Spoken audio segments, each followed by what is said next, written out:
ನಮಸ್ಕಾರ ವೀಕ್ಷಕರೇ, ಏಷ್ಯಾನೆಟ್ ಸುವರ್ಣ ನ್ಯೂಸ್ನ ವೈಕುಂಠ ಏಕಾದಶಿ ವಿಶೇಷ ಕಾರ್ಯಕ್ರಮಕ್ಕೆ ಸ್ವಾಗತ. ನಾನು ನಯನ ಶಂಕರ್. ಇವತ್ತು ಇಡೀ ದೇಶದಾದ್ಯಂತ ವೈಕುಂಠ ಏಕಾದಶಿಯ ಸಂಭ್ರಮ ಮನೆ ಮಾಡಿದೆ. ಅದರ ರೀತಿ ಕರ್ನಾಟಕ, ಆಂಧ್ರ ಪ್ರದೇಶ, ತಮಿಳುನಾಡು ಸೇರಿದಂತೆ ದೇಶದ ವಿವಿಧ ಭಾಗಗಳಲ್ಲಿ ಇವತ್ತು ತಿರುಪತಿ ತಿಮ್ಮಪ್ಪನಿಗೆ ವಿಶೇಷ ಪೂಜೆಯನ್ನು ಸಲ್ಲಿಸಲಾಗ್ತಾ ಇದೆ. ನಾಡಿನೆಲ್ಲೆಡೆ ಇವತ್ತು ಪವಿತ್ರ ವೈಕುಂಠ ಏಕಾದಶಿಯ ಸಂಭ್ರಮ ಮನೆ ಮಾಡಿದೆ. ಬೆಳಗ್ಗೆಯಿಂದಲೂ ಕೂಡ ತಿರುಪತಿ ತಿಮ್ಮಪ್ಪನಿಗೆ ವಿಶೇಷವಾದಂಥ ಪೂಜೆಯನ್ನು ಸಲ್ಲಿಸಲಾಗ್ತಾ ಇದೆ. ವೈಕುಂಠ ಏಕಾದಶಿ ಅಂದ್ರೇನೆ ಅದೊಂದು ಪವಿತ್ರವಾದಂಥ ವ್ರತ. ಪ್ರತಿಯೊಬ್ಬರು ಕೂಡ ಇವತ್ತು ಉಪವಾಸವನ್ನ ಮಾಡ್ತಾರೆ.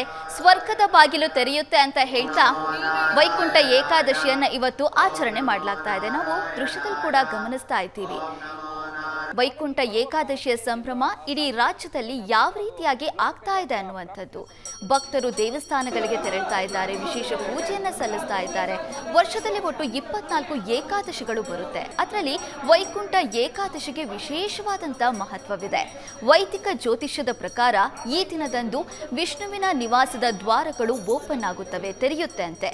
ಹಾಗಾಗಿಯೇ ವೈಕುಂಠ ಏಕಾದಿನ ಭಕ್ತರು ಉಪವಾಸವನ್ನ ಮಾಡ್ತಾರೆ. ಇದರಿಂದ ಭಕ್ತರ ಪ್ರಾರ್ಥನೆ ಈಡೇರುತ್ತೆ ಅನ್ನುವ ನಂಬಿಕೆ ಇದೆ. ವೈಕುಂಠ ಏಕಾದಶಿಗೆ ಹಿಂದೂ ಧರ್ಮದಲ್ಲಿ ಮಹತ್ತರವಾದಂಥ ಸ್ಥಾನವನ್ನು ಕೊಡಲಾಗಿದೆ. ವೈಕುಂಠ ಏಕಾದಶಿ ವ್ರತವನ್ನು ಆಚರಿಸೋದ್ರಿಂದ ಭಕ್ತರ ಇಷ್ಟಾರ್ಥಗಳೆಲ್ಲ ಈಡೇರುತ್ತೆ. ವೈಕುಂಠ ಏಕಾದಶಿ ವ್ರತದ ಪೂಜೆಗೆ ಶುಭ ಮುಹೂರ್ತ ಯಾವುದು, ವೈಕುಂಠ ಏಕಾದಶಿ ಪೂಜೆ ಮಾಡುವ ವಿಧಾನ ಹಾಗೂ ಮಹತ್ವ ಏನು ಅನ್ನೋದ್ರ ಬಗ್ಗೆ ಇವತ್ತು ನೋಡ್ತಾ ಹೋಗೋಣ. ಇದನ್ನು ತಿಳಿಸ್ಕೊಡೋದಕ್ಕೆ ನಮ್ಮ ಜೊತೆ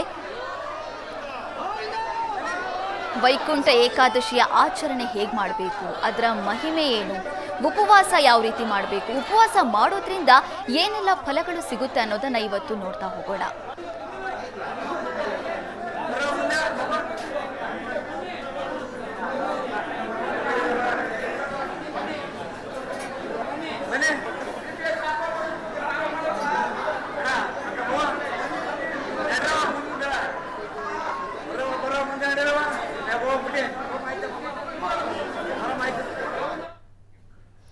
ವರ್ಷದಲ್ಲಿ ಒಟ್ಟು 24 ಏಕಾದಶಿ ಬರುತ್ತೆ. ವರ್ಷದ ಕೊನೆಯ ಏಕಾದಶಿಯೇ ಈ ವೈಕುಂಠ ಏಕಾದಶಿ. ಹಾಗಾದ್ರೆ ವೈಕುಂಠ ಏಕಾದಶಿಯ ಮಹತ್ವವೇನು, ಇದಕ್ಕೇನಾದರೂ ಪೌರಾಣಿಕ ಹಿನ್ನೆಲೆ ಇದೆಯಾ, ಇದೆಲ್ಲವನ್ನ ಇವತ್ತು ನೋಡ್ತಾ ಹೋಗೋಣ. ಇದನ್ನ ತಿಳಿಸ್ಕೊಡೋದಕ್ಕೆ ನಮ್ಮ ಜೊತೆ ಈಗ ಶ್ರೀ ಸಂಪೂರ್ಣ ವರಮಹಾಲಕ್ಷ್ಮಿ ಸಂಸ್ಥಾನದ ಸಂಸ್ಥಾಪಕರು ಹಾಗೂ ಧರ್ಮದರ್ಶಿಗಳಾಗಿರುವಂತಹ ಬ್ರಹ್ಮಾಂಡ ಗುರುಗಳು ಇದ್ದಾರೆ. ಬನ್ನಿ ಅವರನ್ನ ಕಾರ್ಯಕ್ರಮಕ್ಕೆ ಸ್ವಾಗತಿಸೋಣ.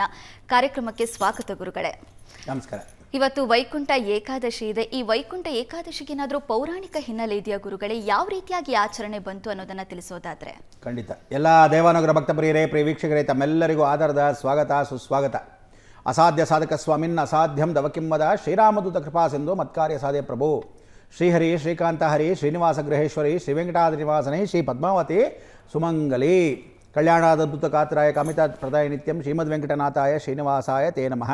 ತಮ್ಮೆಲ್ಲರಿಗೂ ಆರ್ಥಿಕ ಶುಭಾಶಯಗಳು. ಹಿಂದೂ ಸನಾತನ ಧರ್ಮ ಪ್ರಕಾರವಾಗಿ ತಮ್ಮೆಲ್ಲರಿಗೂ ವೈಕುಂಠ ಏಕಾದಶಿಯ ಶುಭಾಶಯಗಳು. ನಮಗೆಲ್ಲರಿಗೂ ಸರಣಿ ಸಾಲಿದ ಹಬ್ಬಗಳು ಬರುತ್ತೆ. ವೈಕುಂಠ ಏಕಾದಶಿಯ ವಿಶೇಷವಾಗಿರ್ತಕ್ಕಂಥ ಸಂದರ್ಭದಲ್ಲಿ ಏಕಾದಶಿನ ಆಚರಿಸ್ತೀರಾ ಅಂದರೆ ಭಾಳ ಜನ ಅಯ್ಯೋ ವೈಕುಂಠಕ್ಕೆ ಹೊರಟೋಗ್ತೀವಿ ಅಂತ ಭಾಳ ಜನ ಅಂತ ಇರ್ತಾರೆ. ಸಾಧಾರಣವಾಗಿ ವೈಕುಂಠಕ್ಕೆ ಏನಕ್ಕೆ ಅಂದರೆ ಎಲ್ಲರೂ ಒಂದು ಕಾನ್ಸೆಪ್ಟ್ ಇದು. ವೈಕುಂಠ ಏಕಾದಶಿ ಅನ್ನೋದು ಒಂದು ವಿಶೇಷವಾಗಿರೋ ಕಾನ್ಸೆಪ್ಟು. ಈ ಏಕಾದಶಿ ಅಕಸ್ಮಾತ್ ಸತ್ತೋದ್ರೆ ವೈಕುಂಠಕ್ಕೆ ಡೈರೆಕ್ಟಾಗಿ ಹೋಗ್ತೀವಿ ಅಂತ. ಇವ್ರು ಮಾಡಿರೋ ಪಾಪಕರ್ಮಗಳು ಎಷ್ಟು ಜನಕ್ಕಿದೆಯೋ ಆ ಕರ್ಮಣ್ಯವಾಧಿಕಾರಸ್ಯ ಮಾಫಲೇಶು ಕದಾಚಾರ ಅಂತ ಕರ್ಮಗಳು ಅಷ್ಟೇ ಇರುತ್ತೆ. ಆಮೇಲೆ ಇವತ್ತು ವೈಕುಂಠ ಏಕಾದಶಿಗೆ ಆ ದ್ವಾರದಲ್ಲಿ ಹೋದ ತಕ್ಷಣ ದ್ವಾರದಲ್ಲಿ ವೈಕುಂಠ ಏಕಾದಶಿಗೆ ನಾವು ಒಳಗೆ ಹೋದ ತಕ್ಷಣ ವೈಕುಂಠಕ್ಕೆ ಹೊಟ್ಟೋದ್ವಿ ಅಂತಲ್ಲ. ಶ್ರೀಮನ್ನಾರಾಯಣ ವಿಷ್ಣು ವಾಸುದೇವ ಅಭಿರುಕ್ಷಿತೋ ವನಮಾಲಿ ಗದೇಶಾಂಗಿ ಶಂಗಿ ಚಕ್ರಿ ಜನಂದಕಿ ವಿಷ್ಣು ಸಹಸ್ರನಾಮದಲ್ಲಿ 108 ವಿಶೇಷವಾಗಿರ್ತಕ್ಕಂಥ ಅಧ್ಯಾಯಗಳಲ್ಲಿ ಆ 108 ವಿಶೇಷವಾಗಿರೋ ಸಂದರ್ಭದಲ್ಲಿ ಒಂದೊಂದಕ್ಕೂ ಒಂದೊಂದು ಪಾದಕ್ಕೆ ಒಂದೊಂದು ಮಂತ್ರ ಇದೆ. ವಿಷ್ಣು ಸಹಸ್ರನಾಮ ಟೋಟ್ಲಾಗಿ ಅದು ಕರೆಕ್ಟಾಗಿ 107 ಆಗುತ್ತೆ. ಕೊನೆಗೆ ವನಮಾಲಿ ಗದೀಶಂಗಿ ಶಂಕಿ ಚಕ್ರಿ ಚಿರಂದಕ್ಕಿ ಅಂತ ಶ್ರೀಮನ್ನಾರಾಯಣ ವಿಷ್ಣು ವಾಸುದೇವ ಅಭಿರುಕ್ಷಿತ ಅಂತ ಕೊನೆಗೆ ಏನು ಹೇಳ್ತೀವಿ ಅದನ್ನು 3 ಸಲ ಹೇಳೋದು ಪಕ್ಷದಲ್ಲಿ ಕೊನೆಯಾಗಿರ್ತಕ್ಕಂಥ ಅವಕಾಶ ಅದನ್ನು ಒಂದು ವಿಷ್ಣು ಸಹಸ್ರನಾಮ ಸಮ ಅಂತ ಈಶ್ವರವಾಚ ಅಂತ ಹೇಳ್ಬಿಡ್ತಾರೆ. ಭಾಳ ಸಂತೋಷ. ಈ ವೈಕುಂಠಕ್ಕೆ ಹೋಗ್ತಕ್ಕಂಥದ್ದು ಏಕಾದಶಿ ಅನ್ನೋಳು ವಿಷ್ಣುವಿಂದ ಹುಟ್ಟಿರ್ತಕ್ಕಂಥ ಅಗ್ನಿಜ್ವಾಲೆ. ವಿಷ್ಣುವಿಂದ ಅಗ್ನಿಜ್ವಾಲೆ ಹುಡ್ತಾರೆ. ಒಂದು ಮರ್ಮತ ಅಂತ ಒಂದು ವಿಶೇಷವಾಗಿರೋ ರಾಕ್ಷಸ. ಅವನು ಕೆಲವರಿಗೆ ಮರ್ಮರ ಅಂತ ಕರೀತಾರೆ, ಕೆಲವರು ಮಾರ್ಕ ಅಂತ ಕರೀತಾರೆ. ಒಂದೊಂದು ವಿಶೇಷವಾಗಿ ತೆಲುಗಲ್ಲಿ, ತಮಿಳಲ್ಲಿ, ಒಂದರಲ್ಲಿ ಮಲಯಾಳಮಲ್ಲಿ ಬೇರೆ ಬೇರೆ ಥರ ಕರೀತಾರೆ. ಆ ರಾಕ್ಷಸ ಏನು ಮಾಡ್ತಾನೆ, ದೇವತೆಗಳಿಗೂ ಋಷಿಗಳಿಗೂ ಎಲ್ರಿಗೂ ತುಂಬ ತೊಂದರೆ ಕೊಡ್ತಾ ಇರ್ತಾನೆ. ಸೊ ಎಲ್ಲ ಬರ್ತಕ್ಕಂಥವರೆಲ್ಲ ಏನೋ ಹೋಗ್ತಾರೆ ವಿಷ್ಣು ಶ್ರೀಮನ್ನಾರಾಯಣಗೆ ಹೋಗಿ ಕೇಳ್ಕೊತಾರೆ, ಮಹಾವಿಷ್ಣು ನೀನು ಇವಾಗ ಬಂದುಬಿಟ್ಟಿದ್ಯಾ, ಈ ವಿಶೇಷವಾಗಿರ್ತಕ್ಕಂಥ ಸಂದರ್ಭದಲ್ಲಿ ನಮಗೆ ಏನು ಮಾಡೋದು, ಈ ಮಾರ್ಮ ರಾಕ್ಷಸನ ಸಾಯಿಸ್ಬೇಕಲ್ಲ ಅಂತ. ಆವಾಗ ಭಾಳ ಸಂತೋಷ ಅಂಥೇಳಿ ಯುದ್ಧ ಮಾಡ್ತಾನೆ. ಅವನು ಸುಮಾರು 1000 ಯುಗಗಳೇ ತಪಸ್ಸು ಮಾಡಿದ ಹಾಗೆ 1000 ದಿನಗಳಲ್ಲಿ ಯುದ್ಧ ಮಾಡಿ ಮಾಡಿ ಮಾಡಿ ಮಾಡ್ತಾ ಇರ್ತಾನೆ. ಎಷ್ಟು ಮಾಡಿದ್ರೂ ಅವನಿಗೆ ಇದಾಗಲ್ಲ. ಅವನಿಗೆ ಏನು ಅಂದರೆ ಇವನೇನು ಮಾಡ್ತಾನೆ, ವಿಷ್ಣು ಒಂದು ಮರ್ಮವೇಷದಲ್ಲಿ ಹೋಗ್ಬಿಟ್ಟು ಗುಹೆ ಒಳಗೆ ಸೇರ್ಕೊಂಡ್ಬಿಡ್ತಾನೆ. ಮಹಾವಿಷ್ಣು ಹೋಗ್ಬಿಟ್ಟು ಅಲ್ಲಿ ನಿದ್ರಾವಸ್ಥೆಗೆ ಹೊಟ್ಟೋಗ್ತಾನೆ. ಇವನು ಆ ಕಡೆ ಈ ಕಡೆ ಹುಡುಕ್ತಾನೆ, ಮಾಯಾವಿ ಆಗಿರ್ತಕ್ಕಂಥ ವಿಷ್ಣು ಎಲ್ಲ ಹೊಟ್ಟೋದ. ಅದಕ್ಕೆ ವಿಷ್ಣು ಮಾಯಾತಿ ಸಂಸ್ಥಿತ ಅಂತ, ವಿಷ್ಣು ಎಲ್ಲ ಹೊಟ್ಟೋದಾಗ ಗೊತ್ತಾಗಿಲ್ಲ. ಸರಿ ನಿದ್ದೆ ಮಾಡೋಕ್ಕೆ ಹೊಟ್ಟೋಗಿದ್ದಾನೆ ಅಂತ ಏನು ನೋಡೋಣ, ಒಂದು ಗುಹೆ ಕಾಣುತ್ತೆ. ಓ ಇಲ್ಲೆಲ್ಲ ಹೋಗಿರ್ತಾರೆ ಬಾ ಅಂತ ಹುಡ್ಕೊಂಡು ಅಲ್ಲಿ ಬಂದುಬಿಡ್ತಾನೆ. ಬಂದು ನೋಡ್ತಾನೆ ಮಲಗಿರ್ತಾನೆ ವಿಷ್ಣು. ಓ ಮಲಗಿದ್ದಾನೆ, ಇವನು ಹೇಗಾದರೂ ಮಾಡಿ ಎಬ್ಸೋಣ ಅಂತ ಹಿಂಗೆ ಮುಟ್ಟಕ್ಕೆ ಹೋಗ್ತಾನೆ, ಬೆಂಕಿ ಜ್ವಾಲೆ ಆಗಿಬಿಡುತ್ತೆ. ಯಾರೋ ವಿಷ್ಣು ದೇಹನೇ ಪೂರ್ತಿ ಬೆಂಕಿ ಜ್ವಾಲೆಯಲ್ಲೇ ಉರಿತಾ ಇರುತ್ತೆ ಮೇಲ್ಗಡೆ, ಅವನ ದೇಹನೇ ಇನ್ನೊಂದು ದೇಹ ಇದ್ದಾಗ ಆಗಿರುತ್ತೆ. ಆಗ ಆ ಅಗ್ನಿ ಜ್ವಾಲೆಯಲ್ಲಿ ಅವನು ಭಸ್ಮ ಆಗೋಗ್ತಾನೆ, ಯಾರೋ ಆ ರಾಕ್ಷಸ.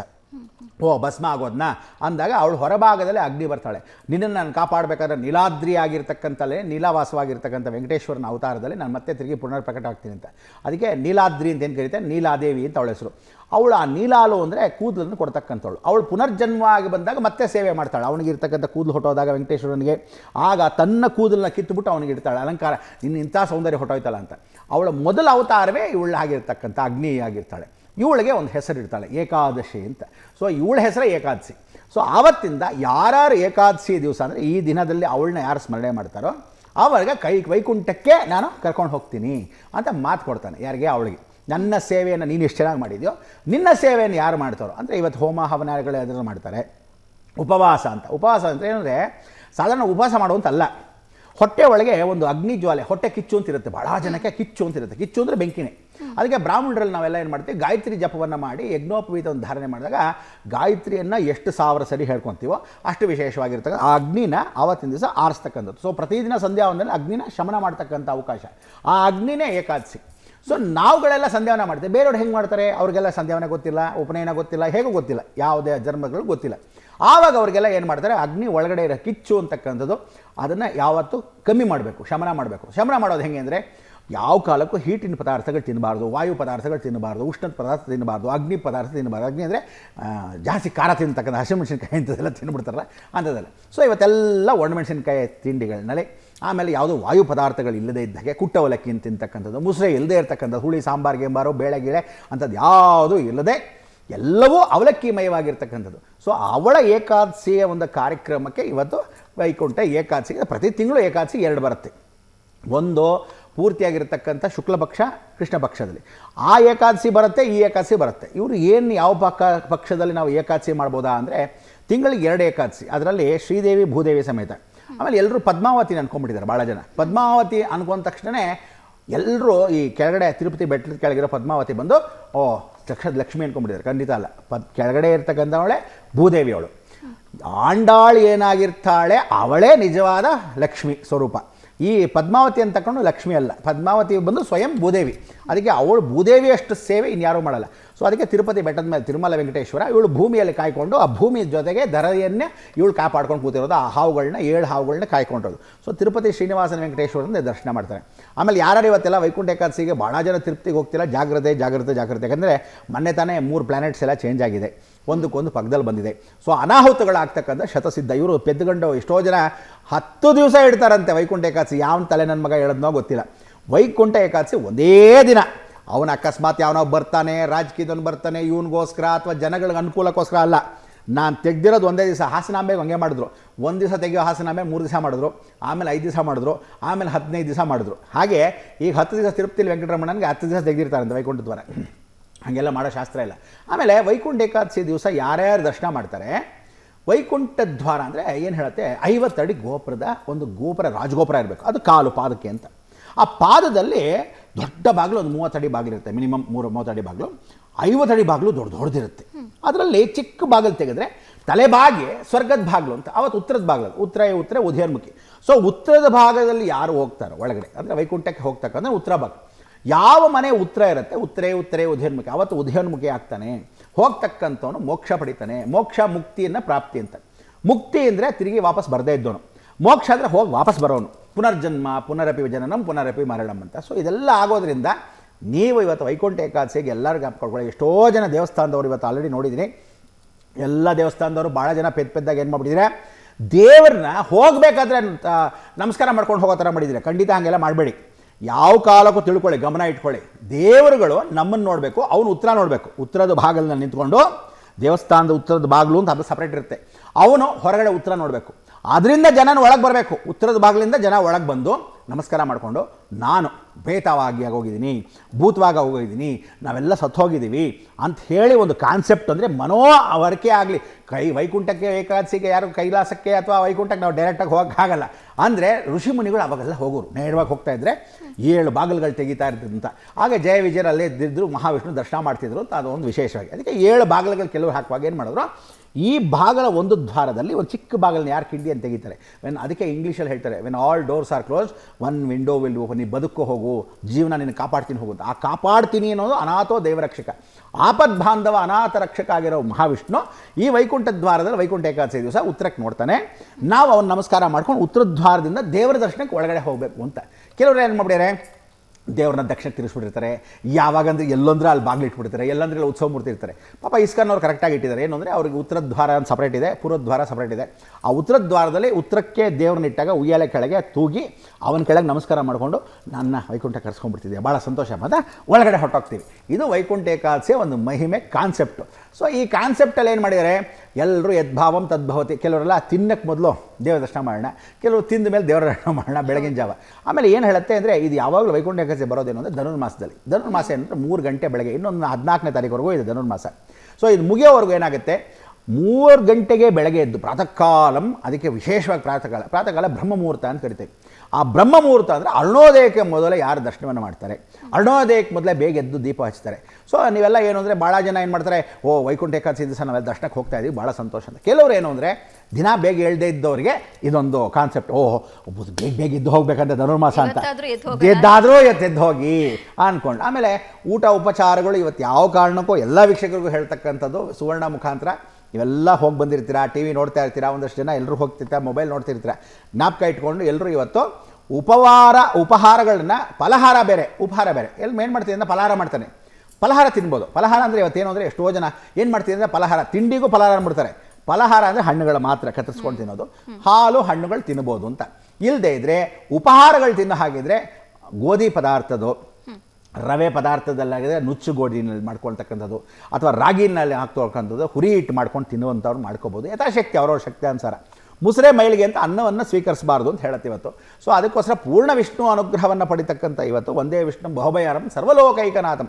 ಭವಭಯಹರ ಏನೇನಿದೆಯೋ ನನ್ನಲ್ಲಿರ್ತಕ್ಕಂಥ ಎಲ್ಲ ತೊರೆದು ಪರಿಪೂರ್ಣವಾಗಿರ್ತಕ್ಕಂಥ ಏಕಾದಶಿ ದಿವಸ ಯಾರು ಉಪವಾಸನ, ಬೆಟ್ಟದ ಮೇಲೆ ಇರ್ತಕ್ಕಂಥವನಿಗೆ ಉಪವಾಸವನ್ನು ಮಾಡಿ ನಿಮಗೆಲ್ಲ ಶ್ರೀಗಳ ಅನುಗ್ರಹವನ್ನು ಪಡೆದಾಗ ಶ್ರೀಹರಿ ಶ್ರೀಕಾಂತ ಹರಿ ಶ್ರೀನಿವಾಸ ಗೃಹೇಶ್ವರಿ ಶ್ರೀ ವೆಂಕಟಾದ ನಿವಾಸ ಶ್ರೀ ಪದ್ಮಾವತಿ ಸುಮಂಗಲಿ. ಆ ಪದ್ಮಾವತಿ ಸುಮಂಗಲಿ ಅಂತ ಎಲ್ಲ ದೀರ್ಘಾಯುಷ್ಯವನ್ನು ಕೊಟ್ಟು, ಆರೋಗ್ಯವನ್ನು ಕೊಟ್ಟು, ಅನುಗ್ರಹವನ್ನು ಕೊಟ್ಟು ನಿಮ್ಮೆಲ್ಲ ಕುಟುಂಬಕ್ಕೆ ಇಷ್ಟಾರ್ಥ ಫಲ ಸಿದ್ಧಿಯಾಗೋದೇ ಈ ವೈಕುಂಠ ಏಕಾದಶಿಯ ಮಹಿಮೆ ಅಂತ ಹೇಳಿ ಮುಖಾಂತರ. ಓಕೆ, ಇವಾಗ ಒಟ್ಟು 24 ಏಕಾದಶಿ ಬರುತ್ತೆ ಒಂದು ವರ್ಷದಲ್ಲಿ, ಅದರಲ್ಲಿ ಕೊನೆ ಏಕಾದಶಿನೇ ಈ ವೈಕುಂಠ ಏಕಾದಶಿ.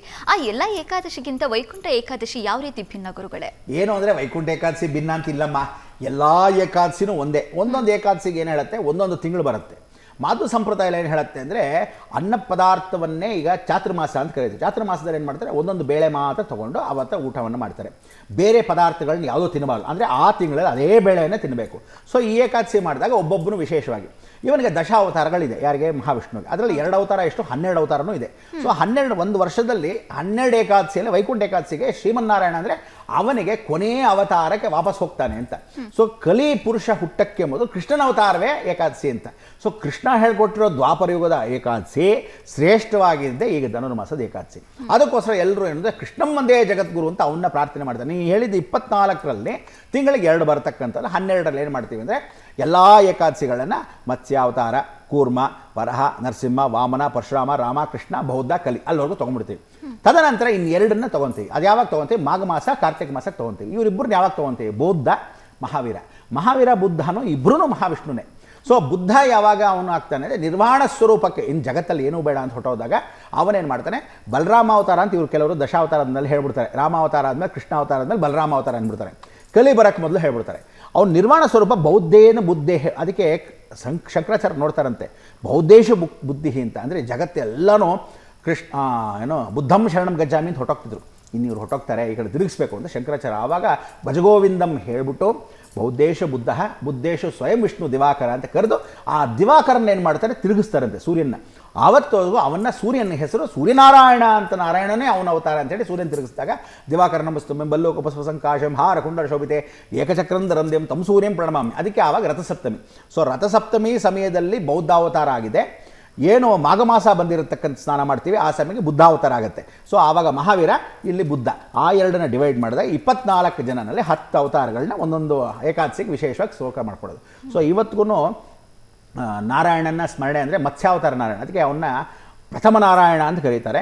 ಆ ಪ್ರಥಮ ನಾರಾಯಣಲ್ಲಿ ಮತ್ಸ್ಯನಾರಾಯಣ ಅಂತ ಒಂದು ವೇದನಾರಾಯಣ ಅಂತ, ವೇದಗಳನ್ನು ಕದ್ದು ಹೋಗಿರೋದ್ರಿಂದ ಹೈಗ್ರೀವ ವೇದನಾರಾಯಣ ಅಂತ ಕರೀತಾರೆ. ತಿರುಪತಿಯಿಂದ ಒಂದು 47 ಕಿಲೋಮೀಟರ್ ಇದೆ.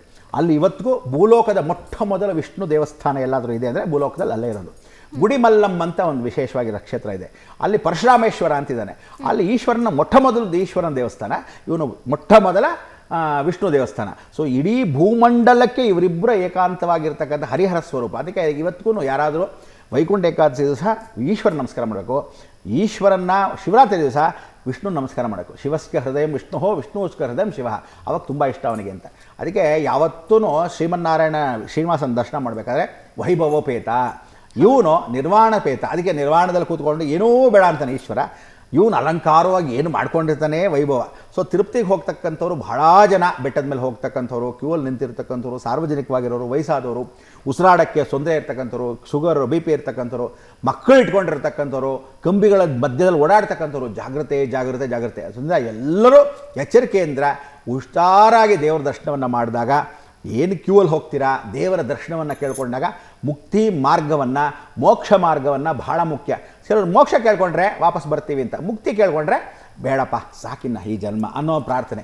ಸೊ ಏಕಾದಶಿ ದಿವಸ ಎಲ್ರಿಗೂ ಅಂದರೆ ವೈಕುಂಠಕ್ಕೆ ಹೋಗೋದೇ ಯೋಚನೆ, ಕೈಲಾಸಕ್ಕೆ ಹೋಗೋರು ಯಾರೂ ಇಲ್ವೇ ಅಂದರೆ ಶಿವನಿಗೆ ಆಜ್ಞೆ ಪರಿಪೂರ್ತನೆ ಅಂದರೆ ಬ್ರಹ್ಮ ಮಾಯೆ ಅಂತ ಯಾವತ್ತೂ ಜ್ಞಾಪಕ ಇಟ್ಕೊಳ್ಳಿ. ಮನುಷ್ಯ ಎಲ್ಲಿ ಹೋಗ್ತಾನೆ ಏನು ಮಾಡ್ತಾನೆ ಅನ್ನೋದು ನಮ್ಮ ಕೈಲಿಲ್ಲ, ಎಲ್ಲವೂ ಗರುಡ ಪುರಾಣ ಪ್ರಕಾರ ಅವನ ಕೈಲಿದೆ. ಆದರೆ ಇದೊಂದು ವಿಶೇಷ ಅಂದರೆ ನೀವು ಕೇಳ್ಕೊಳ್ಳೋದು, ವೈಕುಂಠ ಏಕಾದಶಿಗೆ ಹೋಗಿ ಬಂದರೆ ಸಾಕು, ನಾನು ವೈಕುಂಠ ಯಾರು ಕಾಶಿಯಲ್ಲಿ ಸಾಯ್ತೀವಿ ನಾವು ಡೈರೆಕ್ಟ್ ಕೈಲಾಸ ಅನ್ನೋದು ಪಾಪ ಅವ್ರ ಕಾನ್ಸೆಪ್ಟ್. ಪಾಪ ಮನಸ್ಸು ಯದ್ಭಾವಂ ತದ್ಭವತಿ, ಜನರ ನಂಬಿಕೆ ಅದು. ಇವಾಗ ಗುರುಗಳೇ, ವೈಕುಂಠ ಏಕಾದಶಿ ಅಂದ್ರೆ ಪ್ರಮುಖವಾಗಿ ವೈಕುಂಠ ದ್ವಾರ, ಎಲ್ಲರೂ ಕೂಡ ವೈಕುಂಠ ದ್ವಾರದ ಒಳಗೆ ಹೋದ್ರೆ ನಮಗೆ ಸ್ವರ್ಗ ಪ್ರಾಪ್ತಿ ಆಗುತ್ತೆ ಅಂತಾರೆ. ಖಂಡಿತವಾಗ್ಲೂ ಸ್ವರ್ಗ ಪ್ರಾಪ್ತಿ ಆಗುತ್ತಾ? ಅದರ ಒಳಗೆ ಹೋದ್ರೆ ಏನೆಲ್ಲ ಫಲಗಳು ಸಿಗುತ್ತೆ ಗುರುಗಳೇ? ಖಂಡಿತ ಸಿಗಲ್ಲಮ್ಮ. ಏನು ಅಂದರೆ ಒಂದು ಸಂತೋಷ, ಏನು ಅಂದರೆ ಹಿಂದೂ ಸಂಪ್ರದಾಯದ ಪ್ರಕಾರವಾಗಿ ನಾವೆಲ್ಲ ಒದ್ದಾಡ್ತಾ ಇದ್ದೀವಿ, ಬಹಳ ಸಂತೋಷ. ಎಲ್ಲ ಧರ್ಮಗಳಿದೆ, ಎಲ್ಲ ಧರ್ಮಗಳು ಭಗವಂತನ ಸ್ಮರಣೆಯನ್ನು ಮಾಡ್ಕೊತಾ ಇದ್ದಾರೆ. ನಮ್ಮಲ್ಲಿ ಏನಾಗಿದೆ, ಇವತ್ತಿನ ದಿವಸ ಹಿಂದೂ ಸಂಪ್ರದಾಯದಲ್ಲಿ ಹೊಸ ಮದುವೆ ಆದರೆ ದೇವಸ್ಥಾನಕ್ಕೆ ಬೆಳಗ್ಗೆ ಬೇಗ ಎದ್ದು ಯಾರು ಹೋಗ್ತಿರಲಿಲ್ಲ. ನಿನ್ನ ಮೊದಲೇ ನೋಡು, 10 ವರ್ಷದಿಂದ ನೋಡು, ಯಾರು ಹೋಗ್ತಿರಲಿಲ್ಲ. ಸಾವಿತ್ರಮ್ಮನ ಹೋಗ್ತಾರೆ, ನಾನು ಹೋಗೋಣ, ಪಕ್ಕದ ಮನೆಯವರು ಶ್ರೀನಿವಾಸ ಹೋಗ್ತಾ ಇದ್ದಾನೆ ಅವನ ಜೊತೆ ಹೋಗೋಣ, ಹಿಂಗೆ ವಾಕಿಂಗ್ ಹೋಗ್ತಾ ಇದ್ದೀವಿ, ಸ್ನಾನ ಮಾಡ್ಕೊಂಡೆ ಹೊಟ್ಟೋಗೋಣ, ಒಂದು ರೌಂಡ್ ಹೋಗಿ ಬರೋಣ. ಬೆಳಗ್ಗೆ ಬೇಗ ಹೋದರೆ ಏನಾಗತ್ತೆ ಸಿಗುತ್ತೆ. ಒಂದಷ್ಟು ಜನ ಏನು ಮಾಡ್ತಾರೆ, ತಿಂಡಿ ತೀರ್ಥಕ್ಕೋಸ್ಕರ ಹೋಗ್ತಾರೆ, ದೇವ್ರ ದರ್ಶನಕ್ಕೆ ಹೋಗ್ತಾರೆ, ಮುಕ್ತಿ ಮಾರ್ಗಕ್ಕೆ ಹೋಗ್ತಾರೆ. ಆಮೇಲೆ ಈ ನಡುವೆ ಗುರು ಇವಾಗ ಚೇಂಜ್ ಆಗ್ತಾಯಿದ್ದಾನೆ. ಅವನು ಮಕರ ರಾಶಿಗೆ ಪರಿವರ್ತನೆ ಮಾಡೋ ಸಪ್ತಮ ಸ್ಥಾನವನ್ನು ನೋಡಿದಾಗ, ಅಥವಾ ಶನಿ ದರ್ಶನ ಮಾಡಿಕೊಂಡು ಪೂರ್ತಿ ಕಟಕದಿಂದ ಮತ್ತೆ ಉಲ್ಟಾ ಬಂದು ವಾಪಸ್ ಹೋದಾಗ, ಮಿಥುನದಿಂದ ಅವನು ಸಿಂಹದ ಬಂದು ವಾಪಸ್ ಹೋಗೋವರೆಗೂ ಇನ್ಮೇಲೆ ದೇವ ಭಕ್ತಿಗಳನ್ನ ಜಾಸ್ತಿ ಹೆಚ್ಚಿಸ್ತಾನಂತೆ. ಅದಕ್ಕೆ ಗುರು ಕಾಡಲ್ಲಿ ಕೂತ್ಕೊಂಡ್ರು ಉಪದೇಶ ಮಾಡೋದು, ಜೈಲಲ್ಲಿ ಕೂತ್ಕೊಂಡ್ರು ಉಪದೇಶ ಮಾಡೋದು, ಪೀಠದ ಮೇಲೆ ಕೂತ್ಕೊಂಡ್ರು ಉಪದೇಶ ಮಾಡೋದು. ಗುರು ಯಾವತ್ತೂ ಕೆಟ್ಟದ್ದು ಮಾಡಲ್ಲ, ಒಳ್ಳೆಯದೇ ಮಾಡ್ತಾರೆ. ಸೊ ಅಂಥ ಒಂದು ದೊಡ್ಡ ಗುರುಗ್ರಹ, ವೈರಾಗ್ಯ ಗ್ರಹ ಆಗಿರ್ತಕ್ಕಂಥ ಶನಿ ಜೊತೆಗೆ ಕೂತ್ಕೊಂಡಾಗ, ಶನಿ ಮನೇಲಿ ಕೂತ್ಕೊಂಡಾಗ ಅಥವಾ ಶನಿ ಮೇಲೆ ದೃಷ್ಟಿ ಬಿದ್ದಾಗ ಜನಗಳಿಗೆ ವೈರಾಗ್ಯ ತರ್ತಾನೆ ಅಂತ. ಸೊ ಈ ನಡುವೆ ನೀನು ಮೊದಲು ಒಂದು 10 ವರ್ಷದಲ್ಲಿ ನೋಡು, ಏನೋ ದೇವ್ರ ದರ್ಶನಕ್ಕೆ ಬೆಳಗಿನ ಜಾವ ಅಷ್ಟು ಬೇಗ ಅಷ್ಟು ಫ್ರೆಶ್ ಇರ್ತಿಲ್ಲ, ನೆಟ್ಗೆ ಹೋದ್ರು ದರ್ಶನ ಮಾಡೋ ಬರ್ತಿದ್ರು. ಈಗ ನೋಡ್ಬೇಕು ನೀನು ಕ್ಯೂ, ಇಸ್ಕಾನಲ್ಲಿ ಕ್ಯೂ ಅಂತೆ, ವೆಂಕಟರಮಣ ದೇವಸ್ಥಾನ ಕ್ಯೂ, ಅವಾಗ ನಿಂತ್ಕೊಂಡ್ಬಿಡೋದು, ನಿಂತ್ಕೊಂಡ್ಬಿಟ್ಟು ನಡಿ ಅಂತ ಹೋಗ್ಬಿಡೋದು. ಆಮೇಲೆ ಭಾಳ ಎಲ್ಲ ದೇವಸ್ಥಾನಗಳು ಊರು ಎಲ್ಲ ವೆಂಕಟರಮಣ, ಸಣ್ಣ ದೇವಸ್ಥಾನ ಇದ್ರೂ ಒಂದು ದರ್ಶನ ಮಾಡೋಣ ಅಂತ. ಆಮೇಲೆ ಕೆಲವರಿಗೆ ಕನಿಷ್ಠ ಪಕ್ಷ ವೆಂಕಟರಮಣ 10 ದರ್ಶಾವತಾರ ತೆಗೆದಿದ್ದಾನೆ, ಒಂದು 10 ವೆಂಕಟರಮಣ ನೋಡೋಣ, 5 ವೆಂಕಟರಮಣ ಆದರೂ ಪಕ್ಕದ ಮೇಲೆ ನೋಡೋಣ, ಬಗ್ಗೆ ಆದರೂ ನೋಡ್ಕೊಂಬರೋಣ ಅಂತ ಉತ್ಸವ ಮೂರ್ತಿಯಿಂದ ಹಿಡಿದು ಎಲ್ಲ ವೆಂಕಟರಮಣ ದರ್ಶನ ಮಾಡ್ತಕ್ಕಂಥ ಅವಕಾಶವನ್ನು ಮಾಡ್ತಾರೆ. ಆದರೆ ನಾವೊಂದು ಹೇಳ್ತೀನಿ ಕೇಳಿ, ನಾವು ಮಾಡಿರೋ ಪಾಪಕರ್ಮಗಳು ಎಷ್ಟೋ ಇದೆ. ಆಮೇಲೆ ನಾವು ಎಲ್ಲರೂ ಹಾಲು ಸೀದೋಗಿರೋ ದೋಸೆ, ಸೀದೋಗಿರೋ ಪಾತ್ರೆಗಳು, ದೋಸೆ ಸೀದೋಗಿರೋ ಹೆಂಚುಗಳು. ಸೊ ನಾವೆಲ್ಲರೂ ಏನು ಅಂದರೆ ನಿಮ್ಮ ಜಿಡ್ಡುಗಳನ್ನು ನಮ್ಮ ಪಾಪಕರ್ಮಗಳನ್ನ ತೊಳ್ಕೊಬೇಕು, ಬ್ರಷ್ ಹಾಕಿ ಉಜ್ಜಬೇಕು.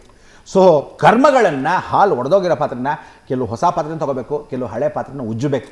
ಸೊ ನಮ್ಮ ಕರ್ಮಾನುಸಾರವಾಗಿ ದೇವರು ವರವನ್ನು ಕೊಡ್ತಾನೆ ಹೊರತು ನೀವು ಹೋದ ತಕ್ಷಣ ಫಸ್ಟ್ ಕ್ಲಾಸ್ ಅರ್ಚಕರು ಹೊಸ ಹೂ ಕೊಟ್ಬಿಟ್ರು ಅಂತಲ್ಲ. ಆಮೇಲೆ ಈ ವರ್ಷ ಏನಿದೆ ಪುಣ್ಯ ಏನು ಅಂದರೆ, ಕೆಲವರಿಗೆ ಈ ಫೆಬ್ರವರಿ 14ನೇ ತಾರೀಕಿಂದ ಹಿಡಿದು ಜೂನ್ವರೆಗೂ ಸ್ವಲ್ಪ ಮಟ್ಟಿಗೆ ಜಾಗೃತಿಯಾಗಿ ನೋಡ್ಕೋಬೇಕು. ಆದರೆ ಇನ್ನು ಕೆಲವರಿಗೆ ಬಹಳ ಜನಕ್ಕೆ ರಾಶಿ ನಕ್ಷತ್ರ ಎಲ್ರಿಗೂ ಈ ಸಲ ವೈಕುಂಠ ಏಕಾದಶಿ ಫೆಬ್ರವರಿವರೆಗೂ ಬಹಳ ಚೆನ್ನಾಗಿದೆ. ಮಧ್ಯದಲ್ಲಿ ಆಸ್ತಿ ಮಾಡಿದ್ರು ಆಸ್ತಿ ಮಾಡ್ತಾರೆ, ದುಡ್ಡು ಮಾಡಿದ್ರು ದುಡ್ಡು ಮಾಡ್ತಾರೆ, ಮನೆ ಮಾಡಿದ್ರು ಮನೆ ಮಾಡ್ಕೊತಾರೆ, ಒಂದು ಮದುವೆ ಮಾಡ್ಕೊಳ್ದೇ ಇದ್ರು ಮದುವೆ ಆಗುತ್ತೆ, ಸಂತಾನಗಳ ಅಭಿವೃದ್ಧಿ ಆಗಬೇಕಂತ ಜೂನ್ವರೆಗೂ ಇದೆಲ್ಲ ಕರೆಕ್ಟಾಗಿ 1.5 ವರ್ಷ ಭಾಳ ಫಲಗಳನ್ನು ಈಸಲಿ ಕೊಡ್ತಾನೆ. ಯಾಕೆಂದರೆ ಚಂದ್ರನ ಜೊತೆ ಗುರು ಇದ್ದರೆ ನ್ಯಾಚುರಲ್ಲಾಗೆ ಬಂದಾಗ ಗಜಕೇಸರಿ ಯೋಗದಷ್ಟು ಫಲ. ಸೊ ಅದೇ ಥರ ಕೆಟ್ಟದಾದಾಗಲೂ ಕೆಲವರಿಗೆ ದೊಡ್ಡದಾಗೇ ಫಲ ಕೊಡ್ತಾನೆ. ಸೊ ನಾವೇನು ಮಾಡಬೇಕು, ಎಚ್ಚರಿಕೆಯಿಂದ ಹಿಡಿದು ಏನೇನು ಗೊತ್ತಿದ್ದು ತಪ್ಪು ಮಾಡೋದಕ್ಕೆ ಯಾವತ್ತೂ ಒಂದು ಪೇಪರ್ ಬರಿಬೇಕಂತ ಹೇಳಿ ನಮ್ಮ ಮನೇಲಿ ಏನಂದರೆ, ನೀನು ಏನೇನು ಕೆಟ್ಟದ್ದು ಮಾಡಿದೆ ದಿನ ಒಂದೊಂದು ಬರೀ, ಏನೇನು ಒಳ್ಳೇದು ಮಾಡಿದ್ರೆ ತಾನಾಗೆ ಆಗುತ್ತೆ ಅದು ಪರವಾಗಿಲ್ಲ. ಇವತ್ತೇನು ಒಳ್ಳೇದು ಮಾಡಿದೆ, ಇವತ್ತೇನು ಜ್ಞಾಪಕ ಬರ್ತಾ ಇರಬೇಕಂತೆ, ಕೆಟ್ಟದನ್ನ ಅಳಿಸ್ತಾ ಇರಬೇಕು. ಅಳಿಸೋ ಕೆಲಸನ ಈ ಥರದ ಒಂದು ವೈಕುಂಠ ಏಕಾದಶಿ ದಿವಸ ಅಥವಾ ಈ ಥರದ ಒಂದು ಸೃಷ್ಟಿ ದಿವಸ ಆ ತೇರು ಎಳೆದಾಗ ದೇವರು ಬಂದಾಗ ಒಬ್ಬ ಭಗವಂತ ಬಂದ, ನನ್ನ ಪಾಲಿಗೆ ಬಂದ ಅಂತ ಒಂದು ಕಾಪಾಡ್ಕೊಳ್ಳೋ ಒಂದು ದರ್ಶನ. ಅದಕ್ಕೆ ಆ ಭಾವನೆಗಳನ್ನು ಯದ್ಭಾವದಲ್ಲಿ ನಾನು ದೇವ್ರ ಗರ್ಭಗುಡಿಗೆ ಹೋಗೋಕ್ಕಾಗದಿದ್ದನು ಉತ್ಸವ ಮೂರ್ತಿ ಮುಖಾಂತರ ಅವನು ತೇರ ಮೇಲೆ ಬರ್ತಾನೆ ಅಂತ. ಸೊ ಈ ಥರ ಆಡಂಬರವಾಗಿ ಬಂದಿರತಕ್ಕಂಥ ಅಲಂಕಾರ ಪ್ರಿಯ. ಅದಕ್ಕೆ ವಿಷ್ಣು ಅಲಂಕಾರ ಪ್ರಿಯ, ಶಿವ ಅಭಿಷೇಕ ಪ್ರಿಯ, ಗಣೇಶ ಭಕ್ಷ ಪ್ರಿಯ, ದೇವಿ ಸ್ತೋತ್ರ ಪ್ರಿಯ, ಸೂರ್ಯ ನಮಸ್ಕಾರ ಪ್ರಿಯ. ಸೊ ಇದೆಲ್ಲ ಪಂಚಾಯತನದಲ್ಲಿ ಇವತ್ತು ವಿಷ್ಣು ಅಲಂಕಾರ ಪ್ರಿಯವಾಗಿಂದ ಎಲ್ಲ ಹೂಗಳು ಎಲ್ಲ ಅಲಂಕಾರಗಳು ತಿರುಪತಿಯಲ್ಲಿ ತೇಲಾಡ್ತಾ ಇರುತ್ತೆ. ಎಲ್ಲ ವೆಂಕಟರಮಣ ದೇವಸ್ಥಾನದಲ್ಲೂ ಮಾಡ್ತಿರ್ತಾರೆ. ಅದರಿಂದ ಕೆಲವರು ಯಾರು ದೇವಸ್ಥಾನದಲ್ಲಿ ಹಂಚ್ತಾ ಇದ್ದಾರೆ, ಕೆಲವರು ಅವ್ರ ಹೆಸರಲ್ಲಿ ಪಾಪ ಬೀದಿಯಲ್ಲಿ ಅನ್ನದಾನ ಮಾಡ್ತಾ ಇದ್ದಾರೆ ಭಾಳ ಜನ. ಸೊ ಏನು ಅಂದರೆ ಊಟ ಉಪಚಾರಗಳನ್ನು ಮಾಡ್ತಾ ಇದ್ದಾಗ ಎಷ್ಟೋ ಜನಕ್ಕೆ ಸದ್ಭಕ್ತರಿಗೆ ಪ್ರಸಾದಗಳನ್ನು ಲಾಡು ಮುಖಾಂತರನೋ, ಯಾವುದಾದ್ರು ಹುರಿ ಹಿಟ್ಟು ಮುಖಾಂತರನೋ, ಕುಟ್ಟ ಅವಲಕ್ಕಿ ಮುಖಾಂತರನೋ, ಅವಲಕ್ಕಿ ಒಗ್ಗರಣೆ ಮುಖಾಂತರನೋ, ಯಾವುದೋ ಮುಖಾಂತರ ಪುಳಿಯೋಗರೆ ಹಾಕಿರ್ತಕ್ಕಂಥ ಅವಲಕ್ಕಿ ಪುಳಿಯೋಗರೆ ಮಾಡೋಣ ಅಂತ ಮಾಡಿರ್ತಾರೆ, ಗೊಜ್ಜು ಅವಲಕ್ಕಿ ಮಾಡಿರ್ತಾರೆ, ಮೊಸರು ಅವಲಕ್ಕಿ ಮಾಡಿರ್ತಾರೆ. ಏನು ರುಚಿ ಅಂತೀರಾ, ದೇವಸ್ಥಾನಕ್ಕೆ ಹೋದರೆ ಒಂದೊಂದು ಫಲ ಫಸ್ಟ್ ಕ್ಲಾಸ್. ನೀವು ತೊಗೊಂಡಾಗ ಇನ್ನೊಂದಷ್ಟು ಗೊತ್ತಿದ್ದವ್ರಿಗೆ ಒಂದಷ್ಟು ಹಂಚ್ಕೊಂಬಂದರೆ ಯಥೇಚ್ಛವಾಗಿ ಇಷ್ಟಾರ್ಥ ಫಲ ಸಿದ್ಧಿ ಆಗುತ್ತೆ. ಆಮೇಲೆ ಇದೇ ಸಮಯಕ್ಕೆ ಏಕಾದಶಿ ದಿವಸ ಎಷ್ಟೋ ಜನ ಅನಾಥರಿಗೆ ಹೋಗಿ ನೀವುಗಳು ಯಥೇಚ್ಛವಾಗಿ ಅಭಿಲಾಷಪೂರ್ವಕವಾಗಿ ದಾನ ಧರ್ಮ ಮಾಡಿದ್ರೆ ಉತ್ತಮ. ಗುರುಗಳೇ, ಇವಾಗ ಉಪವಾಸ ವ್ರತ ಇದರಲ್ಲಿ ಬಹಳ ಶ್ರೇಷ್ಠವಾಗಿರೋದು. ಆ ಉಪವಾಸ ವ್ರತವನ್ನು ಯಾವ ರೀತಿ ಮಾಡಬೇಕು? ಇಲ್ಲಿ ಮತ್ತೊಂದು ಅನ್ನವನ್ನು ತಿನ್ನಬಾರ್ದು, ಜೊತೆಗೆ ಅನ್ನವನ್ನು ದಾನ ಮಾಡಬಾರ್ದು ಅಂತ ಹೇಳ್ತಾರೆ. ಯಾಕೆ ಮಾಡಬಾರ್ದು ಗುರುಗಳೇ? ಸಾಧಾರಣವಾಗಿ ತಿನ್ನಬಾರ್ದು ಅಂತ ಏನಿಲ್ಲ. ಆಮೇಲೆ ತಿನ್ನಬಾರ್ದು ಅಂತ ಪ್ರಶ್ನೆ ಏನು ಅಂದರೆ, ಉಪವಾಸ ಅಂತ ಏನು ಹೇಳ್ತೀನಿ ಅಂದರೆ, ಹೆಣ್ಣು ಮಕ್ಕಳು ಈಚೆಗಳು ಆಗ್ತಾ ಇರತಕ್ಕಂಥವ್ರು, ದಿನಗಳು ಇನ್ನೂ ಇರತಕ್ಕಂಥವ್ರು, ಪೀರಿಯಡ್ಸ್ ನಡೀತಾ ಇರ್ತಕ್ಕಂಥವ್ರು, ಅವ್ರು ಯಾವ ಕಾಲಕ್ಕೂ ಉಪವಾಸ ಮಾಡಲೇಬಾರ್ದು. ಅವರಿಗೆ ವೈರಾಗ್ಯ ಇನ್ನೂ ಬಂದಿಲ್ಲ ಅಂತ ಅದನ್ನು ಮುಟ್ಟು ನಿಂತೋದ ಮೇಲೆ, ದಿನಗಳು ನಿಂತೋದ ಮೇಲೆ ಅವರು ಉಪವಾಸ ಮಾಡೋದು. ಮನೆ ಹೆಣ್ಣು ಆ ಸಮೃದ್ಧಿ ಅಗ್ನಿ ಜ್ವಾಲದಲ್ಲಿ ಇದ್ದಾಗ ಅವಳು ಉಪವಾಸ ಮಾಡಿದ್ರೆ ಮನೆ ಒಣಗೋಗುತ್ತೆ, ಸಂಸಾರಗಳು ಒಣಗೋಗುತ್ತೆ ಅಂತ ಹೇಳುತ್ತೆ.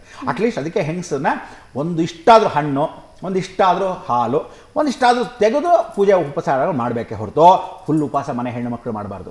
ಅಕಸ್ಮಾತ್ ಜಪ ಅನುಷ್ಠಾನ ವ್ರತ ಏನಾದರೂ ಹಿಡ್ಕೊಂಡಿದ್ದರೆ ಅಂಥದ್ರಲ್ಲಿ ಮಾಡ್ಬೋದು ಅಂತ ಹೇಳುತ್ತೆ ಹೊರತು ಏಕಾದಶಿ ದಿವಸ ಮಾಡಬೇಕು ಅಂತ ಎಲ್ಲೂ ಶಾಸ್ತ್ರದಲ್ಲಿ ಇಲ್ಲ. ಏನಕ್ಕೆ ಅಂದರೆ, ಏಕಾದಶಿ ಇಟ್ಟಿರೋದು ಏನಕ್ಕೆ ಅಂದರೆ, ಲಂಗಣಂ ಪರಮೌಷಧಂ, ದಿನಾ ತಿಂತಾ ಇರ್ತೀವಿ ಹಾಲು ಮೂಳು ಕಸ ಕಡ್ಡಿ. ಇಟ್ ಈಸ್ ಒಂದು ಕಾನ್ಸೆಪ್ಟ್, ಅದು ಒಂದು ಮಾಡಿರ್ತಾರೆ. ಅಂದರೆ ವೈಜ್ಞಾನಿಕ ಕಾರಣನೂ ಇಟ್ಕೋಬೋದು. ಯಾಕೆ ಇಟ್ಕೊಂಡಿದ್ದಾರೆ ಅಂದರೆ, ಆ ಕಾಲಕ್ಕೆ ಭಾಳ ಬುದ್ಧಿವಂತರು ಮಾಡಿಬಿಟ್ಟಿದ್ದಾರೆ. ಯಾಕೆ ಮಾಡಿದ್ದಾರೆ ಅಂದರೆ, ದಿನಾ ತಿಂತಾ ಇರ್ತಕ್ಕಂಥವ್ರು ತಿಂಗಳಲ್ಲಿ 2 ದಿವಸ ಅಮಾವಾಸ್ಯೆ ಪೌರ್ಣಮಿ ದಿವಸ ಸ್ವಲ್ಪ ಉಪವಾಸ ಮಾಡಿ. ಏನು ನಿಮ್ಮನ್ನು ಗಂಟೆ ಹೋಗಬೇಕು, ಆವಾಗ ನೀವು ತಿಂದಿರೋದು ಅಷ್ಟೂ ಜೀರ್ಣ ಆಗುತ್ತೆ. ತಿನ್ನೋ ದಿವಸ ಆ ದಿನ ಏನು ಅಂದರೆ, ಯಾವತ್ತೂ ಒಣಮೆಣಸಿನ್ಕಾಯಿ ಹಾಕೊಂಡಿರ್ತೀಯ, ಹಸಿಮೆಣಸಿನ್ಕಾಯಿ ತಿನ್ನಲ್ಲ, ಯಾವ ಕಾಲಕ್ಕೂ ಕಾಳ ಜಾಸ್ತಿ ತಿನ್ನಲ್ಲ, ಸಪ್ಪೆ ಊಟಗಳು ಮಾಡಿರ್ತೀರ. ಉಪವಾಸ ಮಾಡಿದಾಗ ಆದಷ್ಟು ಜ್ಯೂಸ್ ತೊಗೊತಾ ಇರ್ತೀರ. ಸೊ ಏನಾಗುತ್ತೆ, ಒಳಗಡೆ ಇರತಕ್ಕಂಥ ಗಟ್ಸ್ ಎಲ್ಲ ಕ್ಲೀನ್ ಆಗ್ತಕ್ಕಂಥದ್ದು, ಮಲಮೂತ್ರ ವಿಸರ್ಜನೆ ಕ್ಲೀನ್ ಆಗ್ತಕ್ಕಂಥದ್ದು, ದೇಹಕ್ಕೆ ಅಬ್ಬಾಡ ಶುಚಿರ್ಭೂತ. ಅದಕ್ಕೆ ಆ ಕಾಲಕ್ಕೆ ಬಹಳ ಬುದ್ಧೊಂದು ಋಷಿಗಳು ರಂಗಣಂ ಪರಮೌಷಧ. ಇನ್ನು ಕೆಲವರು ಏನು ಮಾಡ್ತಾರೆ, ಧನುರ್ಮಾಸದಲ್ಲಿ 2 ದೀಪ ಹಚ್ತಾರೆ. ಏನಕ್ಕೆ ದೀಪ ಹಚ್ತಾ ಇದ್ರು ಅಂದರೆ, ಧನುರ್ಮಾಸ ಬೆಳಗಿನ ಜಾವ ಬೇಗ ಎದ್ದು ದೀಪ ಹಚ್ಚಬೇಕು, ಮನೆ ಒಳಗೆ ದೀಪ ಹಚ್ಚಿದ್ರೆ ಪರವಾಗಿಲ್ಲ, ರೋಡಲ್ಲಿ ಮರಗಳ ಹತ್ರ ವೃಕ್ಷದ ಹತ್ರ ಹಚ್ತಾ ಇದ್ರು. ಯಾಕೆಂದರೆ ಕತ್ಲ ಕಾಲ, ಮಂಜು ಮುಸುಕಿದ ವಾತಾವರಣ, ಜನಗಳು ಓಡಾಡ್ತಾರೆ, ದೇವರ ದರ್ಶನಕ್ಕೆ ಹೋಗ್ತಾರೆ, ಅಷ್ಟು ಬೇಗ ಎದ್ದು ಧನುರ್ಮಾಸ ಸ್ನಾನಕ್ಕೆ ಹೋಗ್ತಾರೆ. ಸೊ ಈ ರಸ್ತೆ ನಮಗೆ ಕಾಣಲ್ಲ. ಸೊ ಅವಾಗೇನು ಮಾಡ್ತಿದ್ರು, ನಮ್ಮ ಮನೆ ಮುಂದೆ ಆ ಮರ ಇಟ್ಟಾಗ ಬಿಳಿಯಕದ ಗಿಡ ಬೆಳೆದಿದ್ರೆ, ಬನ್ನಿ ಮರ ಬೆಳೆದಿದ್ರೆ, ಬಾಳೆ ಮರ ಬೆಳೆದಿದ್ರೆ, ಅಕಸ್ಮಾತ್ ಬೆಟ್ಟದ ನೆಲ್ಲಿಕಾಯಿ ಬೆಳೆದಿದ್ದರೆ ಮನೆಯಿಂದ ಆಚೆ, ಅಲ್ಲೇನು ಮಾಡ್ತಿದ್ರು, ಒಂದು ದೀಪಗಳೆರಡು ಹಚ್ಚೋರು. ಇವ್ರಿಗೆ ಹೋಗೋಕ್ಕೂ ರಸ್ತೆ ಕಾಣಿಸ್ತಿತ್ತು. ಇಂಡೈರೆಕ್ಟಾಗಿ ನಮ್ಮ ಮನೆ ಮುಂದೆ ಆಚರಿಸ್ತಾ ಇದ್ದೀವಿ ನಮ್ಮ ಸಂಸ್ಕಾರವಾಗಿ ಅಂತ ಗೊತ್ತಾಗ್ತಿತ್ತು. ನದಿಗೆ ಹೋಗೋ ಇದೇ ದಾರಿ ಅಂತ ಗೊತ್ತಾಗ್ತಿತ್ತು. ಸೊ ಅವ್ರು ಪೂಜೆ ಮಾಡೋದು. ಕೆಲವರು ಏನು ಹೇಳ್ತಾರೆ, ಅವ್ರ ಮನೆ ಮುಂದೆ ದೀಪ ಹಚ್ಚಿದರೆ ಏನೋ ಹೊಸ ಪೂಜೆ ಮಾಡ್ತಾರೆ. ಏನು ಹೊಸ ಪೂಜೆ ಏನಿಲ್ಲ, ಹೋಗೋ ಕಾಲ್ದಾರಿಗೆ ಒಂದು ದಾರಿ ಅಂತ ತೋರಿಸ್ತಾ ಇರೋ ದೀಪ. ಇದೆಲ್ಲ ಏನಾಗಿದೆ ನೋಡು. ಅದಕ್ಕೆ ಆ ಕಾಲದಲ್ಲಿ ಆಚರಣೆ ಸಂಸ್ಕಾರವಾಯಿತು, ಸಂಸ್ಕಾರ ಹಬ್ಬ ಆಯಿತು, ಹಬ್ಬ ವಿಶೇಷವಾಗಿರ್ತಕ್ಕಂಥ ಆಚರಣೆ ನಮ್ಗಳ ಪದ್ಧತಿ ಆಯಿತು. ಸೊ ಹಾಗೆ ಎಲ್ಲವೂ ಮಾಡ್ಕೊಂಡು ಬಂದಿರೋ ದೊಡ್ಡವ್ರನ್ನ ನಾವು ಫಾಲೋ ಮಾಡ್ಕೊಂಡು ಹೋದರೆ ಮುಂದೆ ಪೀಳಿಗೆಗೆ ಒಳ್ಳೆಯದಾಗತಕ್ಕಂಥ ಅವಕಾಶ. ಖಂಡಿತವಾಗ್ಲೂ ಗುರುಗಳೇ.